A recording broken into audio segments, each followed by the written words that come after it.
Sorry about that, guys. I don't know what happened. So I wanted to just get this part going. This is our second part of this live because it got crazy. So we are going over the second part of Daphne Joy's interview with Cam Newton. And I want to set up this clip. In this clip, he ends up asking her about the relationship. He doesn't name anybody, but I guess we can assume allegedly who it is potentially. And so again, it hasn't been confirmed and we don't want to be sued. So we don't want to say who it is. But if you look in the video, that 39-minute video, you will see Diddy walking back and forth naked in the video. And so, hey, I think we probably can assume we know who it is without even naming anybody. So I want to go ahead and I want to play this second clip from her. And sorry, I don't know what happened to the other clip. So let's go. Is that a relationship? Well, just to chime in on what you said about the storage. So you watched all 39 minutes? I watched a large, substantial time. I wouldn't say all 39 minutes, but I'll be a liar, I think. You Listen, sure? I promise to keep it funky. I promise to keep it a buzz. phrase. I'm trying to tell you. I needed to do my research. So what you're telling me is For you watched sure. it for 39 minutes. I had to. It's my job to know exactly what I'm talking about. Journalism, right? For sure. For journalism. For sure. For the people. Yes. Yeah. So just right there, you have them joking about sort of him watching the video and again being very jokey, very impressed.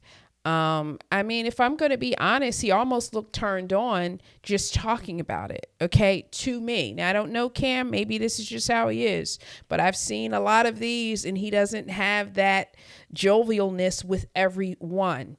And so the point that I was making earlier is that women who are not black can come on, can have a sex tape, can have all sorts of sexual things that have happened in their history, and they're not slut shamed. They're not talked about. They're not ostracized. They are not, their value doesn't go down in the way that if you have a black woman and you feel she has done the exact same things, she is criticized, she is devalued immediately. And so that's very important distinction and understanding for us to make. Let's keep on listening. It's only a minute and 20 seconds left. Yes. For the people. Yes. I had to really make sure that I knew exactly, not necessarily referring. Yeah. Was that a real relationship? In my heart, it was. In my heart and in my soul, definitely. Mm-hmm. You came out with a statement, and it is, and I quote, "Everybody plays the fool sometimes, and I have been the biggest fool." You said you cross your own boundaries to make someone else happy. What did you mean by that? I meant exactly what I meant, that I definitely was head over heels for my significant other then, and I just completely lost myself in love. I was just so in love. I mean, I just dove like headfirst without even, no parachute, nothing. And, like his happiness was sometimes more than mine, like over mine, and like making him happy made me happy. Mm-hmm. Yeah, just seeing him like happy and joyous and delighted was my joy and delight, Yeah. And it's kind of like, how do I say, like, let's say your significant other likes something in the bedroom that you may not really like, but you love them so much, and you just, sorry, I'm getting a little nervous. Well, basically she is saying, and again, they did not say who she was talking about. We know that it has been alleged that she was one of the women who participated in the freak offs with Diddy. That's what has been alleged. That is what has been in the media, but we don't know for sure, so we don't want to say. But she basically said that, hey, you know, because she loved whoever her significant other was, then she was willing to do whatever they wanted her to do. And, you know, this is a very, you know, interesting thing, I think, for men and women both, because I think love is wonderful. I was married for 23 years to a wonderful man, and we respected each other's boundaries. We respected, you know, we had a lot of fun. We did a lot of fun things together. And she sort of went on and she said, like, hey, his happiness was my happiness. And so seeing him happy was a great thing. And I think that, you know, I think that at times, I think that the spirit of that can be a great thing, but it can also be a dangerous thing. Say my husband likes blueberry pies and I don't like blueberry pies, and I learn how to make blueberry pies because it's going to make him happy. That is different than my husband likes threesomes and he wants me to engage in a threesome with a sex worker, and I have to be worried about STDs, STIs, HIV, because I want to put a smile on his face. And, you know, that to me is different. Say I'm in a relationship and my partner wants to rob banks, and I don't want to rob banks, but I want to make him happy. Am I going to become the getaway driver? And I'm sure some of you will say, yes, you will, but I will not, because if love is going to start risking your life and limb, when do you draw the line? When do you draw the line? And I do realize that everybody, what they do in their bedroom is completely different. And I'm not here to shame people and make them feel any kind of way about what they're doing. But when people are asking you or wanting you to participate in things that are of high risk to you, to your body, to your life, right? That needs to be examined, because in the long run, if you are not here and if you have children, who's going to be there to take care of your kids? Who's going to be there if you have parents and they're getting elderly? Who's going to be there to take care of your parents? So it's all fun until it's not fun. You feel what I'm saying? And I just felt like that was something that jumped out at me. And what's also interesting, and I know we're simply alleging, we don't know, we don't have any proof that she was in fact, we don't have proof. Again, if you look at the video, you're going to see someone who has the shape of Diddy, I guess, walking back and forth in the video, and so forth. But let's go into the criminal side a little bit on this, and the fact that Diddy remains behind bars. I believe they have, you know, upped his release a little bit, but it's still, you know, a ways away. If this woman willingly participated, okay, and again, allegedly, so let's just do it completely hypothetical and just underscore how diabolical the criminal system, the criminal justice system is when they want to tear you down or they want to bring you down. If a woman willingly engages in something and law enforcement has their eyes on somebody, they can even make your consent, it appears, part of the criminal case. That is diabolical in a way, meaning that if two adults or three consenting adults all agree to do something that is legal as long as three consenting adults, look what happens if law enforcement decides, okay, how can we twist this narrative so that it fits the crime? It's something for us to look. That is something for us to look at, because in the case of Diddy, and again, I understand it's layered. Nothing is black and white. I'm not, listen, I'm not, this video is not about Diddy, but if we're to take just some of that interview with Cam Newton and believe it, she seemed to be supporting someone potentially, allegedly. If it was her, we don't know if it was her. We don't want to get sued, so maybe it wasn't her. But if you're supporting Diddy and you were in a relationship with him and they use that to build a criminal case and it was legal if it was among consenting adults, that's just very interesting to me. That's just very interesting. So I just wanted to throw that out there. I wanted to throw that out there today. And the last thing that I wanted to go over, we had to break this live up twice because, 2 times because my OBS started acting stupid. I don't know what happened, but I had a lot of reaction. To my Jay-Z video that I did. I clip a lot of my content to get conversation started on my various social media outlets. And, a lot of people who, look at Jay-Z one way, have one opinion, other people have another opinion. I just want to share a couple of things, right?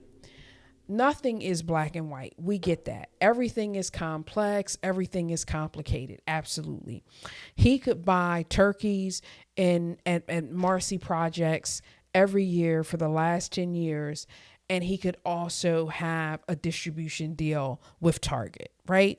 Like both things can be true. And I'm not saying that Jay-Z is the worst person on the earth to distribute, a white vinyl exclusive to Target, right? Like that's not really what I'm saying.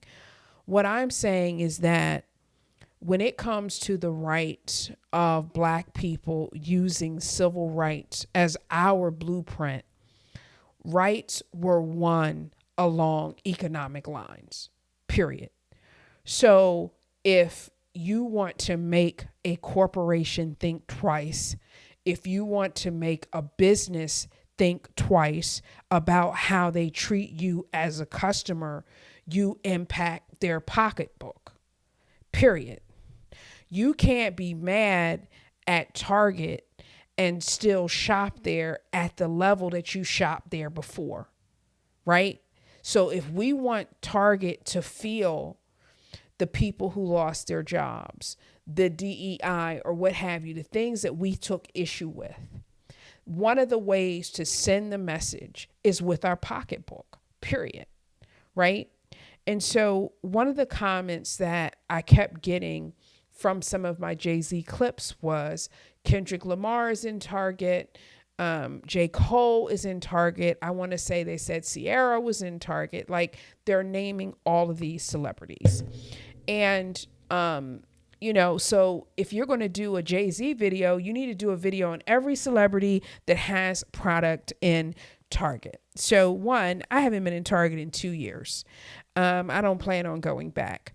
Did I know everybody had all this stuff in Target? I did not, because I don't be going in Target. But it is a fair point.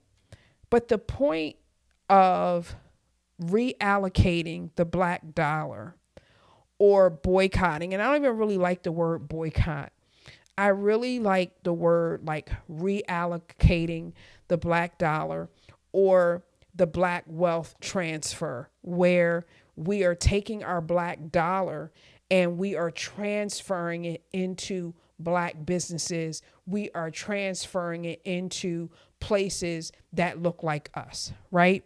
So say I got my Beyonce shirt, one concert, right? So Sacred, her product line. Her product line could be available at Target.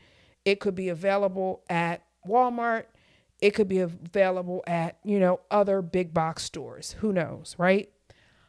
It could be available at Ulta. I think I bought mine at Ulta.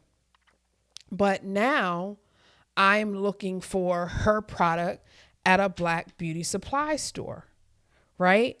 So I don't know if it's at Target. I ain't been to Target in 2 years, okay? But what I'm saying is that the way for us to make corporations feel the wrath of our economic power is to, in fact, act with our pocketbooks, right? So I'm going to go to a black beauty supply store. I've been going to black. I always shop black as much as I can. I go and try to find a place. If I'm going to go out to a restaurant, I love soul food. I don't eat out a lot, but I'm looking for those types of things. That is how you make an impact. This particular live was not really about the Asian, sort of business boycotts and things like that. But again, I think that it is about us being intentional and spending our dollars to grow and make our own communities stronger. And so I don't shame the people who are still shopping at Target. Hey, you got to do what you feel comfortable with. But what I'm saying is, if I can get the same thing and help a black business, I'm going to go and try to go to that black business and support them. That's what I'm going to do. Okay. And say, for example, like people were like, oh, well, you can't shop this place. You can't shop that place. The other thing that I think is important when it comes to the black dollar is become less of a consumer and more of an investor. The older I get, the less I shop. And I was already not a big shopper to begin with. Oh, I'm going to have investments. I'm going to be investing in that S&P 500, right? Like I'm going to have my index funds. I'm going to be doing that, right? But am I going to just be making somebody else rich without thinking about my own stability? And so a lot of us in the black community, we are consumers. Our dollar is all about making somebody else rich.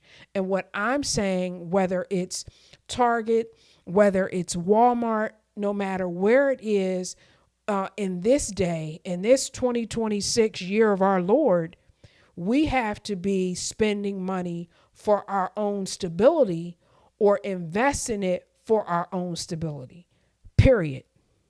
And so I don't want anyone to misunderstand, like I'm saying, like, hey, you can never do this or you do that. I'm saying be intentional. I'm saying make sure that if you spend your dollar, you feel good at where it's going. All right, y'all, I'm going to wrap up now, but thank you so much for hanging in there. I'm going to try to figure out what's happening with my streaming because this is the second time it did that. And so I want to check it out. And so also make sure you comment on the video, you share it with a friend, and subscribe. So when I have new videos, you know what is coming out. And I just appreciate you guys so much, so much, so much. I really do. So I will see you next time. That was certainly one to